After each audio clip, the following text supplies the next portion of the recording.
when you have this significance of 0, you can only go one way, which is upward. So that means things can improve.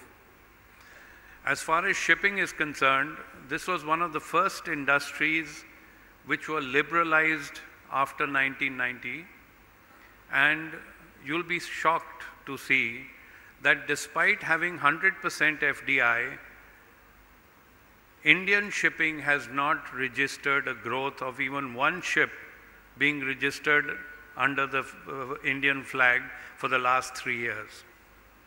Forget about the last 10 years or the 15 years or whatever it is. There is no FDI that is coming into India in shipping. What's the reason? The reason is very clear, it's the policy. You dig a little deeper, it's the fiscal policy. To operate an Indian flag ship is 42% costlier than operating a foreign ship around the coast of India. I am not going to steal the thunder of the next session, but since I've landed up in this session, I must have my say a few minutes before the next session starts. So, what are the opportunities as far as Make in India is concerned? The first opportunity is, with a little bit of proper policy making, discussion with the industry, we will be in a position to increase the Indian flag, if not by double, probably 10 times in the next 5 years. Why? Because people are looking towards India. When they look towards India, they want to trade with India. When they want to trade with India, the first thing they're going to do is put ships into the system. That is a big opportunity. The next opportunity is the shipbuilding industry. It's a shame that GAIL had to withdraw their contract offer of building 3 LNG ships out of the 9 LNG ships that they want to take on long-term charter. They wanted to build 3 LNG ships in India, and none of the Indian shipyards had the technical know-how to build them. The tender was withdrawn 2 days back. An LNG ship, the price of an LNG ship is $225 million each. Imagine the opportunity that we lost. Why? Because we didn't have the technology. Is it that we can't think? Is it that we cannot create that technology? Or why can't we just buy that technology? We've just, the Prime Minister of our country has just come back from Korea, signed up a deal with Hyundai Shipyard and L&T to transfer technology in shipbuilding within India. This can be done for LNG ships, it can be done for dredgers, it can be done for specialized ships for the oil industry and for general cargo ships as well. So the opportunity is there. It's the Make in India opportunity for shipping is there. The only thing is we need to have a very robust and a very far-reaching policy that must be in place today for the Indian community to benefit from this Make in India as far as shipping is concerned. Ladies and gentlemen, thank you. Thank you, Captain. I think you covered some aspects of how shipping is integral part of Make in India. But I think there is one more aspect, which is the capacity of whatever we have of vessels coming. One is size and total capacity. Will you be able to update on it, like how the shipping lines are proposing to respond, or you will wait for first things to happen and then put in capacity? If it is in relation to Make in India, I think shipping capacity will come in. It's bound to come in. Shipping capacity is already there. As far as containers are concerned, container shipping is concerned, let me be very clear, capacity today outstrips demand. So the capacity is higher than demand as far as the way the Indian sectors of export and import are currently covered. Thank you, Captain. After having dealt with the carriers, I think we come to custodians.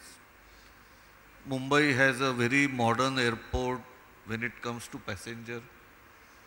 But while cargo doesn't scream, I think people who own cargo have similar expectations. So we will have Manoj Singh from Mile to give presentation. He is currently the cargo head at Mumbai.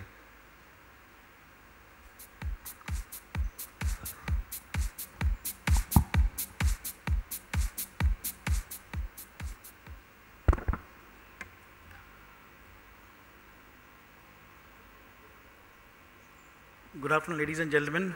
Thank you, Chairman. We just spoke about Mumbai Airport, it's a gateway of India, I would say, one of the world-class airport now. On the cargo front also, we have done a lot in the last 4 years. I'll do mention later, but the topic given here is about the Make in India, and then I'll come to what the airport initiatives are. Basically, we should be proud that the current government of India is focusing on Make in India. This Make in India is nothing but how we can synergize together as an Indian and show the world that we are the future, we have a labor force, we have technology, we have got scientists who can deliver, make the product well known to the world. When you talk about an example, I'll just give no real point to talk about, but a company like Apple, they have a very disintegrated or maybe manufacturing unit all around the world diversified. And to do the assembling, they do it at one country. So you can imagine the kind of complex the logistic industry works as a stakeholder, especially the freight forward industry, makes this channelized requirement on time to the source, to the manufacturer or the company. And in that, the logistics player, we are at the airport, but right from the unit, from the where it gets assembled and right to the deliverance, it's a huge challenge. Why not we consolidate and make things within our country? I mean, that's where the focus is all about. We make China as one of our a global competitor, I would say. But we should be proud that this government made Make in India a slogan. I think it's been covered by every school-going boys also knows what is Make in India. But that is a vision. That vision into reality is something which we need to work on. And what is Make in India is covering the major investment coming up, foster the skill developments. Just to share with you, I'm part of the group, in fact, Mumbai Airport and other key airports in India are working on a skill development program. It's inspired by Ministry of Civil Aviation. It's all the ministries working towards skill development programs so that every sector, right from end to end, have a core competency available so that this development will make into reality how the products are handled. If you see in last 30 years, the sector has been very disintegrated. Now the IT platform is one of the key infrastructure development, which of course all the airports are doing, synergizing these stakeholders together. The EDI is the future. Now, the skill core competency, we are not focusing only on the airport sector, but also from the manufacturing. So we have designed almost around 90 to 110 positions, right from a manufacturing unit to the airport, vice versa. What should be a labor class should have a core competency because we are handling the product of the manufacturer. So we need to be so sensitive that it's for the business, it's for your own family, own members, own Indians. So I think that's just to sum it up. I know I'm the last one too, so there will be a lot of beep coming up from the behind.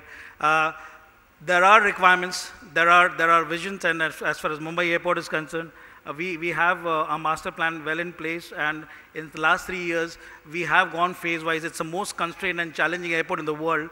Per square meter, the passengers and cargo which is handled, it's almost 15 times more. But yes, I would say the optimization of the facility is a need of ours. We need to digitize the entire air transport logistics systems, then only we'll be able to achieve. Today we have a regulatory affairs or EDI platform on customs with the custodians. There is a challenge which everyone is addressing towards, but we need to see that every stakeholders work on an EDI platform and talk towards Make in India concept. Thank you very much. Thank you, Manoj. I think you touch one aspect which was not touched adequately was developing talent and human. I think this is another area where you can cooperate with our industry, because finally we and our customers are recipients of the service. So please do take into account our expectations when you train people. Thank you. Yeah, we are opening the floor. Just give me 2 minutes. If panelists have some queries or some questions, I'll first give opportunity to the panelists. We have 20 minutes, so we have time. So first give opportunity and then I will open the floor. Any of the panelists have questions? Thank you. I have one more. Yes. I have one for Mr. Upadhyay. You did mention about the CIS countries on the shipping line. Of course, air transport volumes are bare minimum compared to the sea. We would like to seek support of yours. How can air transport also contribute to the CIS countries? Because if you see more of the northern sectors, the aviation is more closer to those CIS countries. How can on a pan-India basis you can support us so that there are airlines who are very keen. We have a lot of non-scheduled charters discussing and having an opportunity from UAE sectors coming into Mumbai or to southern sectors of India. Would like to see that how can the opportunity be prevailed.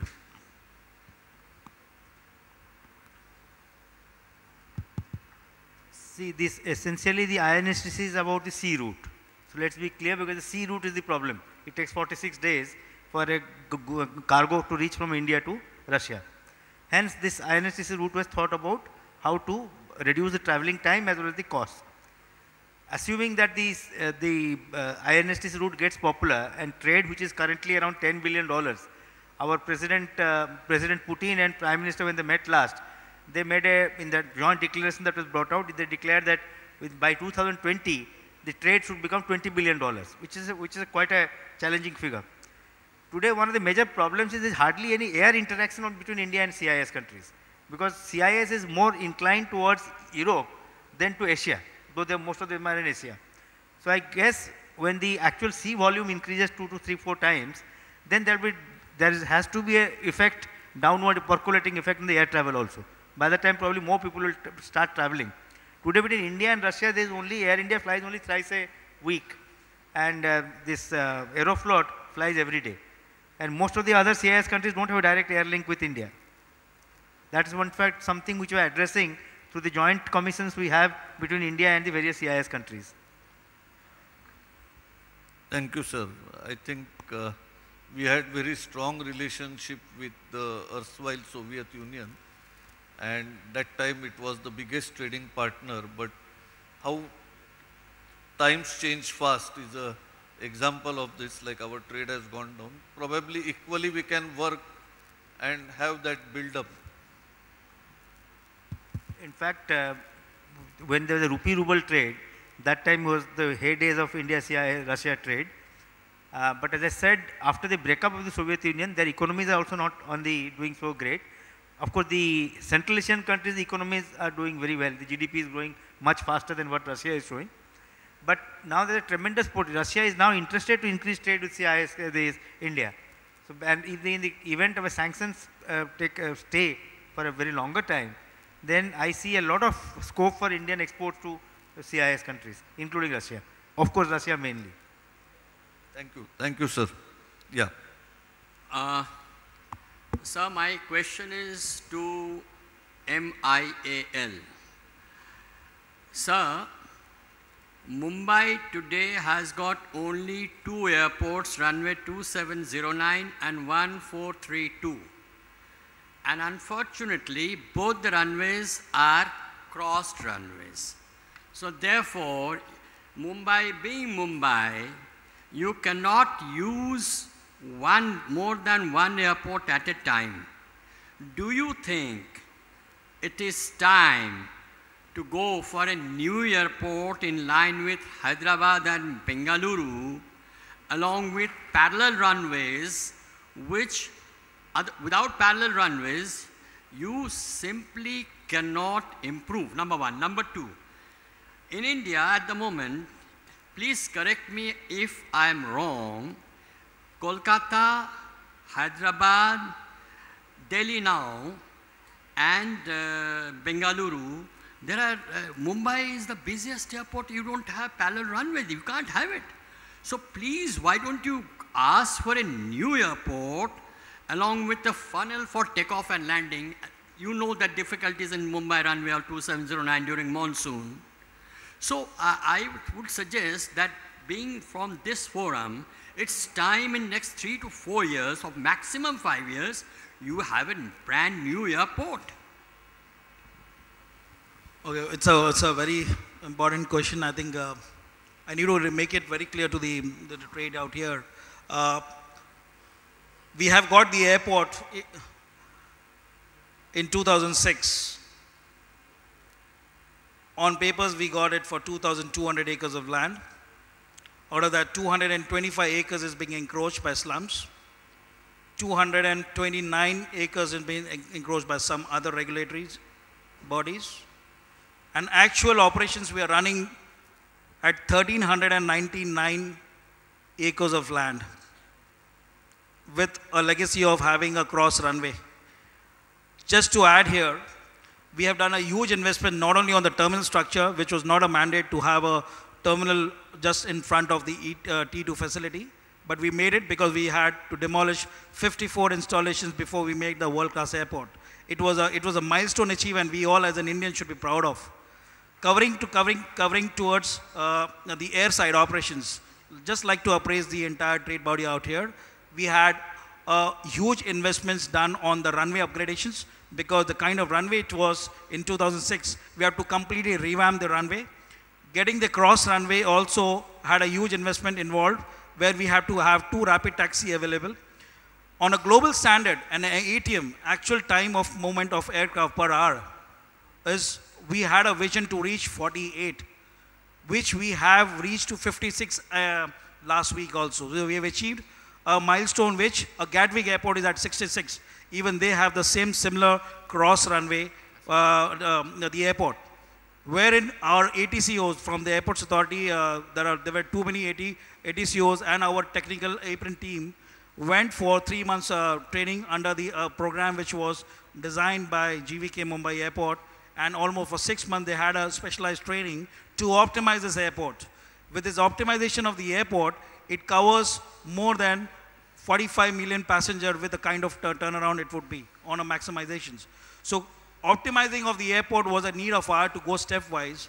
Of course, it's not only the airport, the entire stakeholder, the state government, the Ministry of Civil Aviation has to work on a second airport, which is definitely going to come up, and we are integrating it, and we are covering the metro, also covering from the town to the airport. So you can see a lot of developments happening on the airport developments.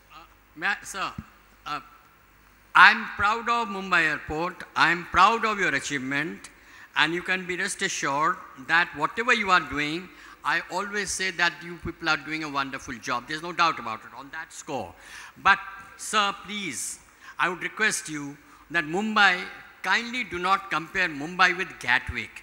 Mumbai should be like Heathrow with parallel runways. My point is parallel without parallel runways. You can, with cross runways, you may do whatever you want to, sir. You cannot be like you're either Bengaluru or Hyderabad or Heathrow.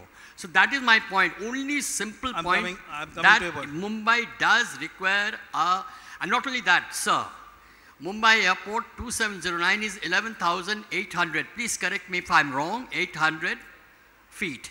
Now you require in a modern airport 12,000 feet runway with a proper gliding path as well as for takeoff. Moment you take off from 2709, if you recall on 1st January 1978, the Air India crash. So the point is, apart from what you are doing on ground, you also have to take into consideration the flying aspects of the aircraft which is operating to a particular airport. Now in 1432, sir, I think you take off, the point is well made, that we all agree there is need for one more runway, two runways. Maybe we can give more reasons, but issue is it is required.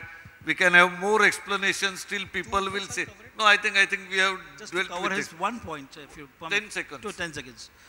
We made 5 master plan submitted to the government of India. one of the master plan to have a parallel runway, I had to demolish 300 and building installations at Santa Cruz and Kalina. If you permit, I'll get it done. Fine. I think we'll stop at that. I can quickly add here. Dilip there. Excuse me. I am Dilip Abraham. My subject is directed to the Additional Director General of Foreign Trade. I'll start off with a small example. There is a small shipper who did an LCL shipment at Coimbatore. It was roasted chickpeas. It was filed under processed goods suitable HS code. It was cleared at Coimbatore and it went to Tuticorin port by bonded truck. At Tuticorin port, the consignment of roasted chickpeas were intercepted by SIB and held, and the shipper was given a notice. The shipper immediately rushed to the customs and were told that this is pulses. The shipper tried explaining that this is not pulses, it is roasted chickpeas, which is a processed food. They wouldn't hear anything of it, and the shipper went to the Joint Director of Foreign Trade, Coimbatore. The Joint Director of Foreign Trade immediately corresponded to the DG, but got no response. Having run from pillar to post for almost a month, the shipper went to the public grievance portal and registered his query. This started in December. This query was forwarded to the DG, and the DG forwarded to your good self, and your good self forwarded to the joint DGFT at Coimbatore, who re-forwarded it back to the DG saying that it is a decision that has to be taken by the DG, and the matter was closed. Now, this whole episode had taken during a period of 5 months. Now, is there a system in DGFT that where a common person who wants to export could communicate and get a response? This is the first shipment of that shipper, and I think it's the last also, because he's got frustrated. Thank you, sir. You mean fast response? Pardon, sir? You mean fast response? Yeah, because 5 months and there is no response. Yeah. The response was the DGFT, Joint Director of Foreign Trade, sends it back to the DG, and the matter is closed. Yeah. There is no resolution yet. I think, yeah. I think I'll just respond. You know, we have received this issue, and this issue has been examined. Now there is some difference of opinion in our organization itself on this policy issue, because pulses are prohibited.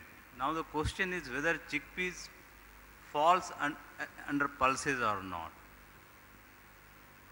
Chickpeas was, certain quantities were permitted freely to be exported. The second issue is that whether roasted chickpeas is different from the chickpeas. So it is taking some time, but we are on this issue, and we hope that it will be resolved. I think what he mentioned is, in the past several times the Commerce Ministry had said, even Customs had said, and I am talking as back as 15 years back also, that shipments, export shipments will not be withheld. So in that case, policy you can have, of course, everything can have two different views or can be understood in two or more different ways. In the meantime, the cargo interest should not suffer, because it leads to the buyer's confidence in the seller getting lost. So what he is saying is, in such cases, some immediate solution has to be found out. You may stop next shipment or come out with a policy. Point is well taken. Usually, such problems should not, happen. Yeah. But since one of the custom, commissioner raised this issue, is it a prohibited item? Yeah. So from there it all started. So if we it is appreciate complexity. Whether it is restricted or not, probably we could have just granted a authorization, allowed it to be exported. But since the question was whether it is prohibited, then the things become little difficult. Yeah. Rama, and then Aluwalia. Yep. Make the questions quick. I think there's a closer coordination between the Ministry of Commerce and Ministry of Finance is very inevitable. A similar example I will give you, the live animals are not allowed in certain ports, or in fact it is restricted to certain ports only. But when the hides, dead animal skin and hides comes, the customs do not allow at certain port, I don't want to name it, then we go for a DGFT clarification. DGFT says it is a prerogative of the customs. That is where I am saying a closer coordination is required. My point is limited to only this. No, I think, Mr. Captain, same point or different issue? Are you supplementing what he is saying? No. Yes, no, in a way. If not, then Mr. Aluwal then will come. Sir, my question is Please identify yourself. And I am GS Nijjar from Ludhiana. We are running a CFS at Ludhiana since 1998. We are handling around 4,000 dues per month, and the total traffic of Ludhiana is more than 25,000 dues per month now. Sir, my question is to Ministry of Commerce. So there is a interministerial committee consisting of a representative of 4 ministries under the chairman of Additional Secretary Commerce. So they gave the permissions for opening the container freight stations and ICDs in whole of the country. So now when we got the license in 97, I remember Mr. Nrpendra Mishra, he was the chairman of the committee. He asked me a question, why we should allow you to open a CFS? So I told him, sir, there is one rail terminal facility at Ludhiana, and it is being utilized to the extent of 20% only. So he allowed to open the CFS immediately. He gave the permission immediately. But now the IMC is giving the permissions without looking into the this fact that if there are more railhead facilities, the frequency of trains for every facility is going to come down, and indirectly it is going to affect the exports as well as the imports. Instead of this completion, they are... May I request you to come to your suggestion or question? So my suggestion is that the railhead facilities, they are bringing down the traffic time. They are making this traffic time more than the other way around. It should have come down, but now if there is a rake available after every 8 hours for a particular railhead, now the availability is after say 3 days. So how the exporters or the importers... Whom you want to address this question? It is to the mainly concerned, related with the Ministry of Commerce and also the IMC. Okay, so let them.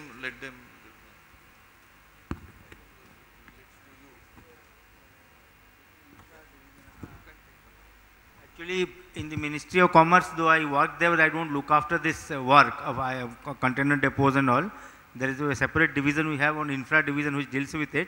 Maybe if you can send me your email, this query by email, then I will ensure that you get a proper reply in this regard. Thank you. My question. Now, absolutely no introduction, just quick question. Ramesh Babu, I am from Bombay. I just want to appreciate Mr. Kasturi saying that he has brought a right point, like, today's world, I will come back to the Make in India concept because the theme is Make in India. So in a Make in India concept, now today's global business and global world is dynamic. So when there is a dynamic environment and the manufacturers and the business oriented and the entrepreneurs are to take a decision which is dynamic. So when there is no correlation with the departments, Ministry of Commerce... I think if you have a question, I said we are not... No, I am asking about what is the action...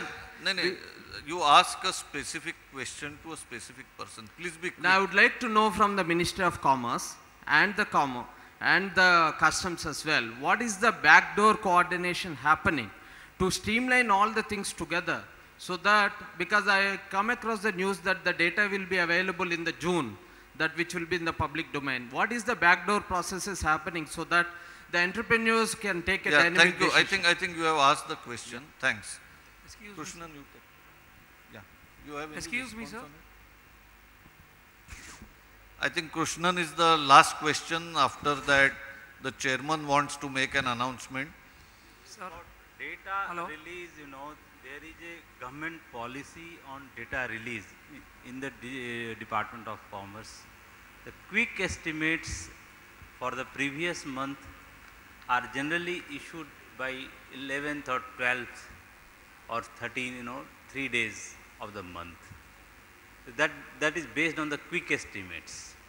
Now the detailed estimates, it is taking around 45 days. It means that if I am in June, I will be able to give you the data of March. So now when the data release for the March comes, then there is slight delay because the entire year data from April last year to March this year, data is compiled and released as bulk, not only March, but the entire year. So in that process, there could be some revision in the data, which has been earlier, released already. So usually the annual data release takes little time. Otherwise, after a gap of 45 days, the data is released. Krishnan? I have a suggestion only, not a question. To make in India successful, every department should work together, integrated themselves, including the steamer companies, allied activities people, then only it will be successful. Otherwise, it will not be successful because 24/7 introduced by customs, all other stakeholders are not being followed that. So my suggestion is everybody should come in a single platform. They should follow, one department follows, others should follow, then we will be successful. That's what my observation is. Krishnan, thank you for doing part of my summation job. I think the Honorable Chief Minister has asked for suggestions, and we also present our resolutions and convention consensus. Last time we had sent it to Revenue Secretary. It's not working. This time we will send and following it up. And before the conclusion Excuse of me, sir. Sir, I I think, have a small suggestion to DG and Ministry of Commerce. yeah, very Can quick. I? 2 minutes just. No, not 2 minutes. 1 minute. Please. No, 10 seconds, quick. Acha, quick. Acha, sir, the ministry is giving drawback to the exporters who are exporting from India. Now, the suggestion is that why can't we reduce the drawback schedule? Because if you see the drawback rate, there are so many sub-classifications for every commodity. And where the controversy comes with between the custom broker and the custom authorities for getting the exact drawback rate to the exporters. So why can't we reduce the sub-classification to a single classification as per the main commodity? For example, in textiles, you have got... Thanks. I think you have made your point. I didn't allow 3-4 other delegates to speak. Let's be fair. I think you have made your point. Thank you. I have to conclude this session, and next session also has to start. Thank you, Chairman. This I am taking 1 minute time. This is the most important message we have received, this convention. We'll show you, it is on the screen, and I am reading it.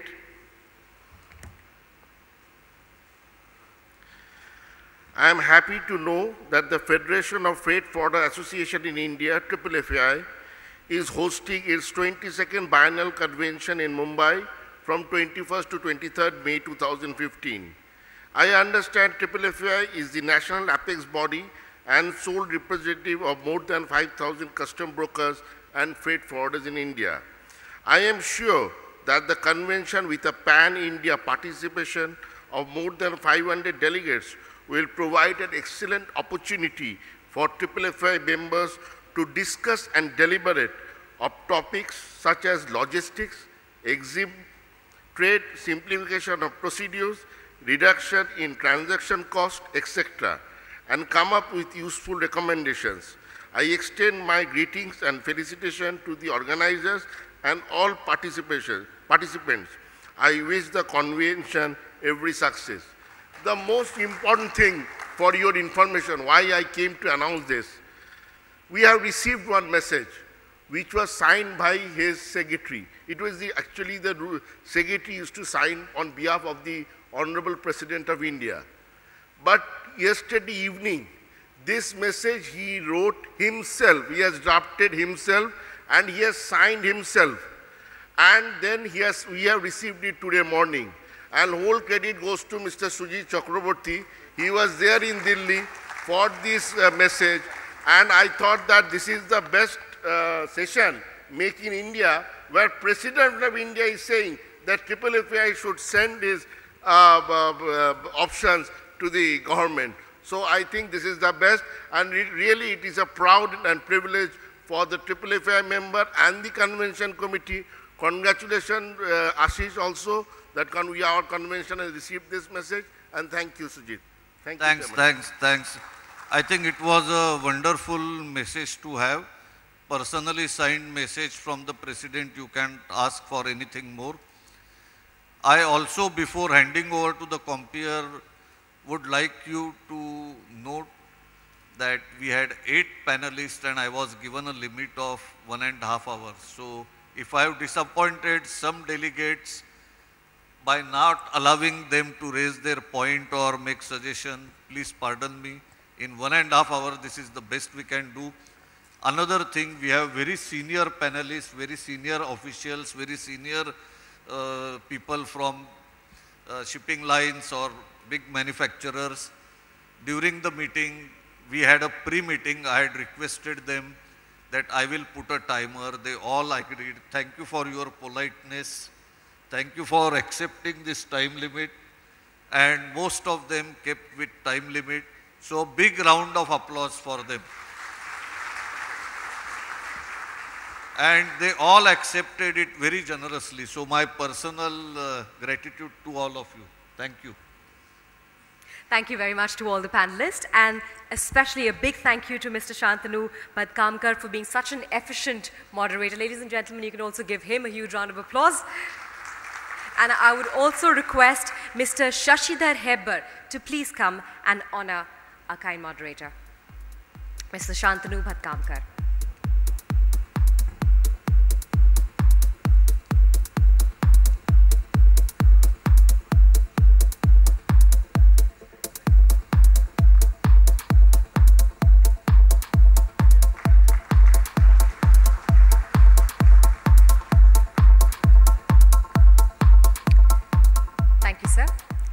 Ladies and gents, this business session was sponsored by Jawaharlal Nehru Port Trust. And they are not there, so we of course honor them and thank them for their kind sponsorship. However, I would request Mr. Bhatkamkar to please honor our tea sponsors, which is a JBS Group of Companies.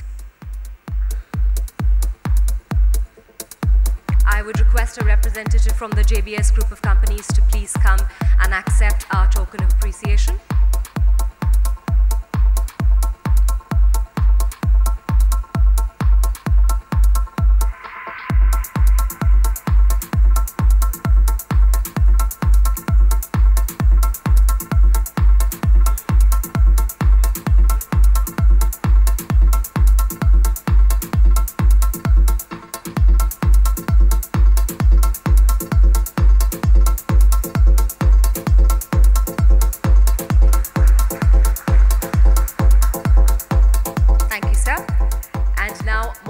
I would like to request Mr. Rajesh Kusalia to please wrap this business session and give us the vote of thanks. Mr. Kusalia.